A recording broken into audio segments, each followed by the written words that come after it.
നിങ്ങൾക്ക് 3 പേർക്കല്ലാതെ വേറെ ആർക്കും ആ ഓഫീസ് റൂമിൽ കയറാൻ പെർമിഷൻ ഇല്ല. ആ സ്ഥിതിക്ക് ഇവിടെ എന്താ സംഭവിച്ചെന്നുള്ളത് നിങ്ങൾക്ക് 3 പേർക്കും അറിയാം. നീ ഇന്നലെ എവിടെയായിരുന്നു? ഞാൻ അവിടെ തന്നെ. നിനക്ക് എന്താ ഇത്ര ടെൻഷൻ? നീ എന്താ ഒളിക്കുന്നുണ്ടല്ലോ? അത് പേടിച്ചിട്ട്. ഇന്നലെ നീ എവിടെയായിരുന്നു? സാറിനെ കുറിച്ച് ലാസ്റ്റ് എടുത്തു വെച്ചാണ്, പക്ഷെ അത് എടുത്തിട്ടില്ല.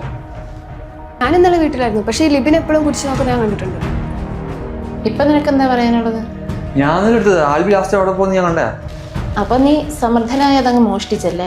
ഞാൻ ഇനി എന്നാ പറയാനാ? സിസ്റ്റർ ഇപ്പൊ എല്ലാം കണ്ട പോലെയാണല്ലോ പറയുന്നത്. ഇനി അങ്ങ് അറസ്റ്റ് ചെയ്യും. നീ എന്തിനാ ദേഷ്യപ്പെടുന്നത്? എടുത്തിട്ടുണ്ടെങ്കിൽ കൊടുക്ക്. സ്വർണ്ണക്കുരിശല്ലേ, കട്ടിട്ടുണ്ടെന്ന് പറയും. നിങ്ങൾ തമ്മിൽ വെറുതെ വഴക്കുണ്ടാക്കണ്ട. നിങ്ങൾ 3 പേരും അല്ല അത് ചെയ്തത്. നമ്മൾ 3 പേരും അല്ലാതെ വേറെ ആരാ? അതായത് ക്രിമിനോളജി എന്ന് പറയുന്ന സബ്ജക്റ്റ് നമ്മൾ പഠിക്കുമ്പോൾ ഒരു ക്രൈമിൻ്റെ സ്വഭാവത്തെക്കുറിച്ചും അതിൻ്റെ സാമൂഹിക ശാസ്ത്ര വശങ്ങളെക്കുറിച്ചും ഒപ്പം അത് നടക്കാനുണ്ടായ മോട്ടിവേഷനെ കുറിച്ചൊക്കെ നമ്മൾ പഠിക്കാനായിട്ട് ശ്രമിക്കും. അപ്പം ഇതിൻ്റെ ഒരു കടപ്പ് വശം വെച്ച് നോക്കുമ്പോൾ നിങ്ങൾ 3 പേരും അല്ല അത് ചെയ്തു. അത് പഠിക്കാനുള്ള എലിജിബിലിറ്റി എന്താ? +2 ഏത് സ്ട്രീം കഴിഞ്ഞവർക്കും ക്രിമിനോളജി കോഴ്സ് അറ്റൻഡ് ചെയ്യാവുന്നതാണ്. BA ക്രിമിനോളജി, BSc ക്രിമിനോളജി ഇങ്ങനെ 2 കോഴ്സുകളാണ് നമുക്ക് അവൈലബിൾ ആയിട്ടുള്ളത്.